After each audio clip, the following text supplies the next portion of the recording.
Tuesday. Hopefully your AC in your car and at home and at work is working. Around the state, it's going to be hot, but nowhere probably will be hotter than in the Texas house where tempers are starting to build. Sure. Well, yesterday, Charlie Guerin, the well-established, long-serving rhino from Fort Worth, was seen handing out heated blankets to give to the members because they keep the AC so low in there. And they do that in part because everyone starts getting really mad, really angry. So I'm not even sure those the AC at in the Capitol is going to keep people from getting too angry today because, Brandon, we're going to start hearing a word. Now, those of you who've been paying attention to the legislature, you've heard this maybe in passing a couple of times. We're hearing it earlier now than we probably ever heard before, and the word is chub. We talk about the Democrats chubbing. Explain what that means for the Democrats to be chubbing. What is that? So chubbing's sort of a unique term. It applies to a few different state legislatures, but it actually is mostly unique to the Texas state legislature because of the way the rules are brought out. So in the Senate, right, you might have heard of somebody doing a filibuster, right? Where they're gonna speak for hours on end, they're gonna filibuster. House, that doesn't exist. There are time limits, right? So they can't just speak endlessly. What they can do, however, is make the most of that time. And so, for example, if somebody has 15, 20 minutes to lay out a bill, they can use that full 15, 20 minutes when 30 seconds would suffice. They can extend time, another 10 minutes. They can add amendments. Each amendment that you propose, that adds another set of time. So you can stretch out a bill where it might take, in some cases, and you'll see this, they may pass a bill in 30 seconds, right? Or it might take hours and hours and hours. And you would expect that to happen with some of the bigger ticket legislation, things like the China land ban bill that was heard last week. Of course, that's going to have a lot of debate. School choice, that went into the early hours of the morning. But when you see it start to happen with seemingly mundane pieces of legislation, and you see that it's Democrat driven, that is called chubbing, essentially drawing out the length of the bill so that they're not getting to as many, and so that they get to where we are in this process now, which is, as they print out the calendar this morning, it's 31 pages long. And to give you an idea of what exactly that means, yesterday, they got through about 10 pages of a calendar. And so there are now bills, essentially we're at the point where I think any House bill that's going to pass by the Thursday midnight deadline is probably on this calendar already. And it's just a question of how fast they're going to get through it and where they're going to end. So the chubbing occurs when they are, where you see them asking these seeming, completely meaningless, pointless questions. And generally it's friendly legislation where both the bill author and the person at the back mic doing the asking them questions, they're kind of in cahoots together, right? Adding on amendments, those sorts of things that no chance of it passing, no chance of moving, but it's just there to run out time. The other thing that was happening with the calendar, and I think a number of folks are have kind of gotten wise to this over the years, has been this process. It's not chubbing, but it falls in the same category where you will take legislation that has no chance of passing, legislation that the Texas Senate will look at, point, and laugh. That if it were to somehow get out of the Senate, the governor most certainly won't sign. But they use that to take up time on the calendar, like we saw yesterday with the legislation creating a guest worker program for Mexican nationals. Yes, I mean, a Democrat-authored bill creating a guest worker program, something that Republicans rejected like 20 years ago when George W. Bush suggested it. It was making a comeback. Oh, we're gonna bring in more foreign labor specifically from Mexico into Texas. You had members like Mike Olcott saying, no thanks, right? Not when we're dealing with the effects of the illegal immigration crisis, not when employment's not at 0%, right? We don't want to see wages brought down, et cetera. And oh, by the way, the Republican Party of Texas platform specifically is opposed to bringing in, right? It says we want to use American labor for American jobs. So when you see that, that's the significance. And we generally talk about things coming up, talking about something yesterday, but that's because you do something like that on a Monday where you take up, 40 minutes here, then you got to pause things and come back 2 hours later, do it again for another 40 minutes. That's an hour and a half of time that you're not doing E-Verify, that you're not doing 287G programs, you're not having the debate on those things. You're wasting time on something that has no chance of passing. And that's pretty much what Representative Olcott said as well. Pointing out that, look, there are Republican Party of Texas priorities on border security enforcement, right? That haven't been voted on, that don't seem to really have a chance now because of the way the calendars are and this deadline on Thursday.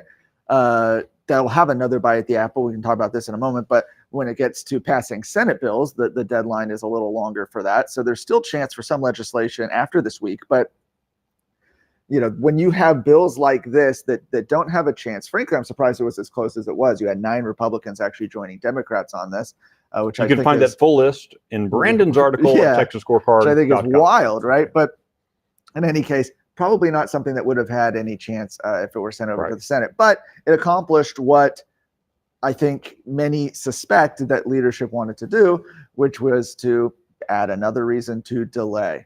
Yeah. So we have seen over the last week Democrat Caucus Chairman Gene Wu, kind of clutching his pearls and making these impassioned cries, but how the Texas Senate isn't passing our legislation. Never mind the fact the Texas Senate has done all the work up until now.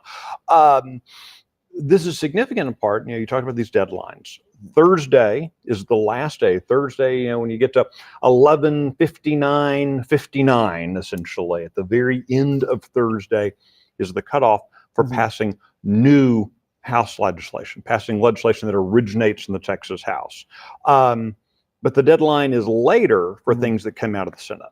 Yes. So, the Senate has been passing bills since January, February, the early weeks of the session.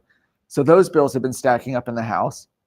Now, the House has been passing a good number of those Senate bills, especially when compared to the Senate passing House bills. And that's something that, like you said, Gene Wu, Democrat caucus chair, has been pointing out. What he doesn't say, of course, is that the House has had these Senate bills for a lot longer than the Senate has had these House bills, right? Lieutenant Governor Dan Patrick, I think we talked about this last week, but he has said in the past, look, don't send us 1,000 bills in the last 3 weeks of the session. We physically can't get through them all, right? That's why the Senate starts work early and we pass them over to the House as soon as we can. And so that's one thing. So you've got this deadline on Thursday night, deadline for the House bills. Senate bills that were passed over, those get essentially another couple weeks, right, into the deadline. I can't remember the exact date. I think it's May 28th maybe, but don't quote me on it. But it gets another couple weeks. And then after that, even then, you have a few extra days for them to pass conference committee reports, which is really the next step in this process too, is, we see bills pass out of the House. Some of those bills have passed over in the Senate and vice versa. But when there's differences between the two and the chambers aren't in agreement on exactly which route to go, maybe a bill was amended a certain way in the House or the Senate wants to see the bill do something slightly different, then you'll see over these next few weeks, these conference committees where you have usually the authors of the bills plus a few other people get together, decide exactly what kind of compromise you're going to make. And then that brings it back out to both chambers again for a vote. So the House and the Senate would then have to approve their conference committee report. All that to say, that's why you see so many people when they're doing this legislation. One example would be Jeff Leach, Representative Jeff Leach, as he was doing his bill on requiring insurance carriers who do gender mutilation procedures to cover detransition procedures. Well, that was a bill that had already passed the Senate. They were voting on that Senate bill. It hadn't been changed. And so he was very adamant that, let's keep this clean so that we could get this to the governor's desk as soon as possible. The reason being is that once you make a change, then you start adding steps in the process. And as we know, every step that gets added into the process is another opportunity for those who don't like the legislation to kill it. All right. So here over the next couple of days, you're going to see a lot of these kind of rising temperatures and heat on the House floor. We have that important deadline coming on Thursday. And then we're going to start seeing over the next 2 weeks these conference committees being appointed. One thing that's significant to understand that while House committees, Senate committees, they're on video, you can be wearing your bunny rabbit slippers and watch them from the comfort of home if you want. Conference committees, those happen behind closed doors. In fact, oftentimes those committees never actually even meet. Right. They just shuttle back and forth emails and text messages and phone calls and that sort of thing, all done kind of behind closed doors, so that what appears at the end is either an up or down vote, no opportunity to change, and again, all these little things that can delay and kill legislation in the final weeks. Exactly. And so you start to look at what sort of issues are still on the table for people like the governor, who has his priorities that he set out in early February. The one that he's really been paying attention to right now is bail reform. This is something that has passed the Senate, although not in a form that completely complies with what the governor wants to see. So there's been a lot of discussion about, are the two chambers going to be able to make a deal on this? Remember, constitutional amendments, which is what this would need, require 2/3 approval out of both chambers, meaning you need some Democrats. I think the number actually in the House is you need 12 Democrats if you have every Republican on this. Looks like there's some movement on that. The constitutional amendment's been voted out of committee last night, and now we'll see if that gets put on a calendar in the next couple of weeks. But that's really what I think the governor has said that he's been focusing his time on. And this is where these deals, this is where I think citizens, all of us, need to be paying very careful attention. When you're looking at the Texas House, you're looking at needing 100 members of the House to vote for something. This is also where the horse trading takes place. Well, the Democrats want this piece of legislation. They want this thing killed, stopped. They want this thing passed. This is where those kind of deals start being made.